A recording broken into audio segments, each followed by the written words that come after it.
बहू का राज। अरे अरे पंडित जी, ये कैसी तस्वीर दिखा रहे हैं आप।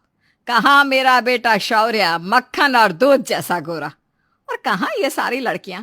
ना ना ना, अरे इतने बड़े गोले में क्या कोई सुंदर लड़की नहीं है, हैं? गोरी एकदम खूबसूरत। अब मेरे हीरो बेटे की मैं एक हीरोइन जैसी लड़की से ही शादी करूंगी ना। हाँ भैरवी जी, लेकिन आपके बेटे की कुंडली भी तो किसी गोरी और सुंदर लड़की की कुंडली से मिलनी चाहिए ना। एक भी गोरी लड़की की कुंडली का मेल आपके शौर्य की कुंडली के साथ मिल ही नहीं रहा। अब आप ही बताइए क्या करें हम तो पिछले 2 हफ्तों से तलाश कर रहे हैं।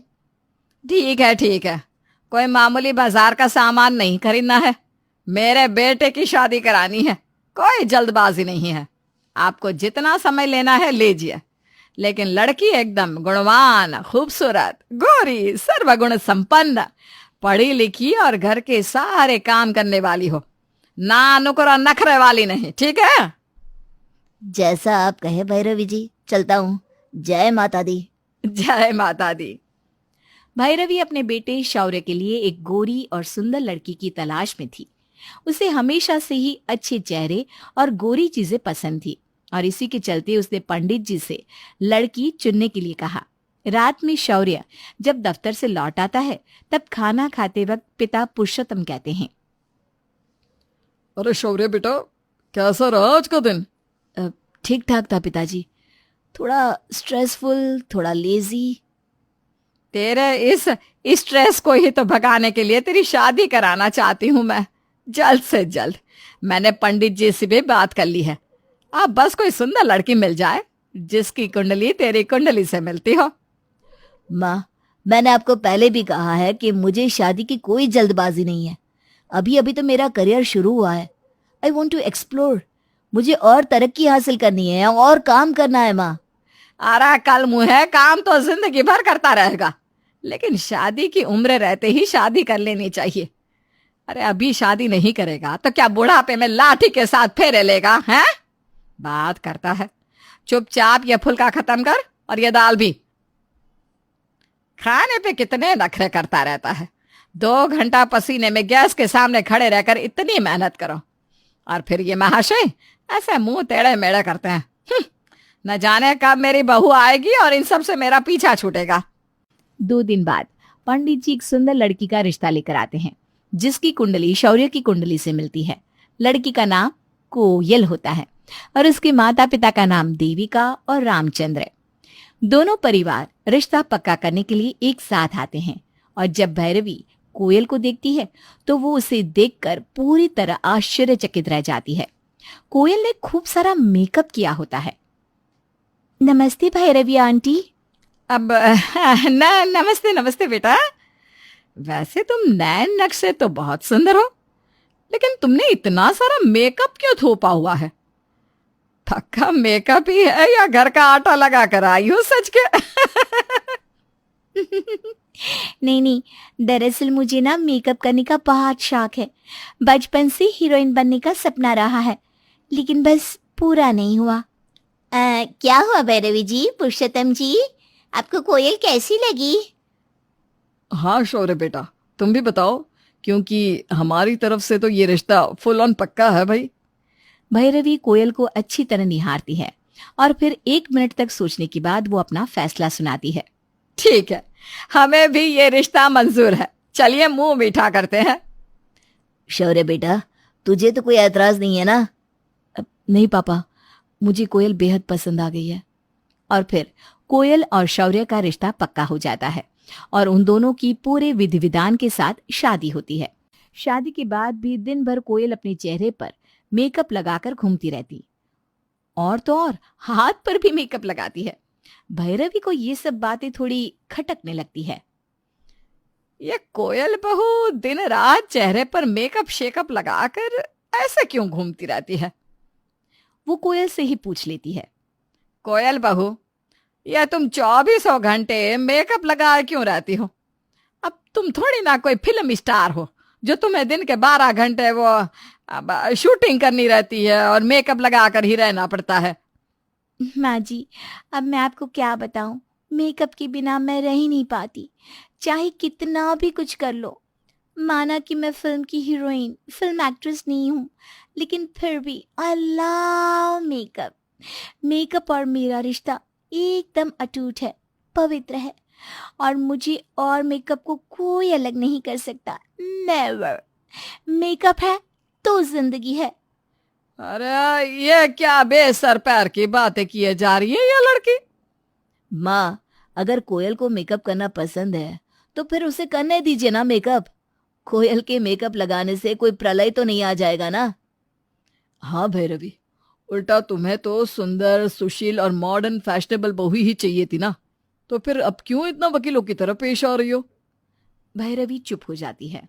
फिर रात में सोते समय भी कोयल अपना मेकअप नहीं उतारती और मेकअप में ही सोने जाती है। तभी कमरे के पास से गुजरते वक्त भैरवी कमरे के अंदर आती है और कोयल से कहती है, कोयल बहू, दिन का समझ में आता है, लेकिन रात को भी तुझे कोई देखने आता है क्या? तेरी भूत प्रेत डायन चुड़ैलों से दोस्ती है क्या, जो वो तुझे देखने आने वाले हैं रात के समय? हैं? नो माँ जी, पहली बात यह है कि मुझे मेकअप लगाना बहुत बहुत बहुत पसंद है। आपको बता तो दिया था मैंने पहले ही।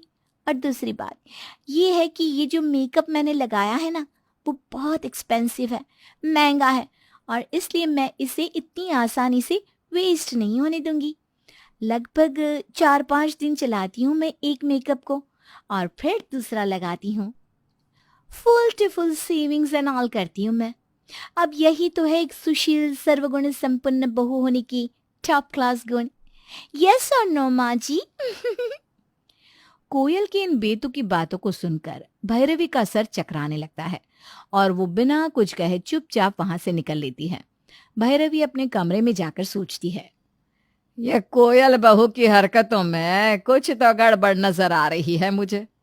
लेकिन क्या, आखिर क्यों वो दिन के 8 पहर मेकअप लगाए रहती है? शौर्य और पुरुषोत्तम जी तो है ही भोले, लेकिन मैं इतनी भी ना समझ नहीं हूं। पता तो करना ही होगा कि क्या है इस बहू का राज। अगली सुबह जब कोयल नहाने बाथरूम में जाती है, तभी सास भैरवी कमरे में आकर पर्दे के पीछे छुप जाती है। अब जब बहू बाथरूम से बाहर आएगी तब तो मेकअप रहेगा नहीं। अब इस पर्दे के पीछे छुपकर मैं ये देखूंगी कि इस मेकअप के पीछे क्या है। आज बहू के राज का पर्दाफाश तो होकर ही रहेगा। थोड़ी देर बाद कोयल बाथरूम से बाहर निकलती है और तभी भी उसके चेहरे पर मेकअप लगा ही रहता है। इसे देखकर भैरवी और भी ज्यादा हैरान हो जाती है। फिर वो बहू के जाने के बाद खुद भी उस कमरे से बाहर निकलकर अपने कमरे में चली जाती है। यह लड़की है या मेकअप की दुकान, नहाते वक्त भी, हाय राम। फिर एक दिन जब भैरवी और कोयल बाजार में सब्जी खरीदने जाते हैं। 30 रुपए? ओके ओके ठीक है, पैक कर दो। क्या? 1 मिनट। अरे कोयल बहू, कुछ दिनों में ही अपने ससुराल वालों को कंगाल कर दोगी क्या? यह सब्जी गांव के बाजार में 25 रुपए की है और ये आदमी हमसे 5 रुपए ज्यादा ले रहा है। ओफो माँ जी, अब 5 रुपए के लिए भी आप लड़ाई करोगी क्या? बात लड़ाई की नहीं है। अच्छा बाबा ले लो, रोज सर खाती हो आके। अरे बिटिया 5 ही नहीं, ये तो 1 रुपये के लिए भी ना झगड़ा करती है। ऐसी है भैरवी देवी। ज्यादा बकवास मत कर, समझा? अरे अरे माँ जी, चलिए चलते हैं यहाँ से। दोनों आगे बढ़ ही रहे होते हैं कि तभी अचानक से बिन मौसम बारिश शुरू हो जाती है और बारिश के पानी से कोयल का सारा मेकअप भीग कर उतर जाता है और भैरवी देखती है कि उसकी बहू तो सांवली है। ये देखकर भैरवी भरे बाजार में जोर से चिल्लाती है, ये क्या? कोयल बहू, तो ये है तेरा राज? हाय हाय हाय, मेरे बेटे की दुनिया उजड़ गई रे। ये सांवली लड़की हमारे घर में घुस गई, धोखेबाज कहीं की। चल चल तू घर पे, पुरुषोत्तम जी और शौर्य को भी देखने दे तेरे इस सांवले चेहरे को।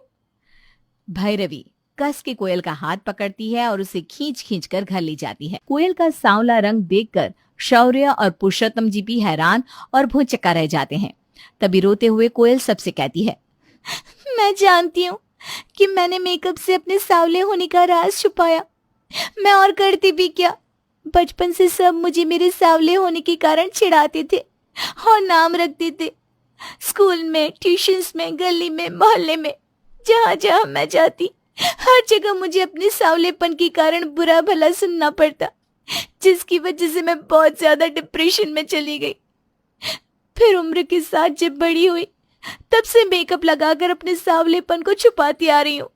आई एम सॉरी माँ जी, पापा जी, शौर्य, लेकिन आप एक बार इस पूरी दुनिया को, इस समाज को मेरे नजरिए से भी देखिए, फिर आपको पता चलेगा कि मैंने ये राज छुपाकर सही किया या गलत। बहू के राज से रूबरू होने के बाद सभी मौन हो जाते हैं। अब आप ही बताइए, कोयल ने ये राज छुपाकर सही किया या गलत? अब ऐसे में क्या करना चाहिए? समाज के इस नजरिए पर क्या हैं आपके ख्याल? कमेंट में लिखिएगा जरूर, इंतजार करूंगी।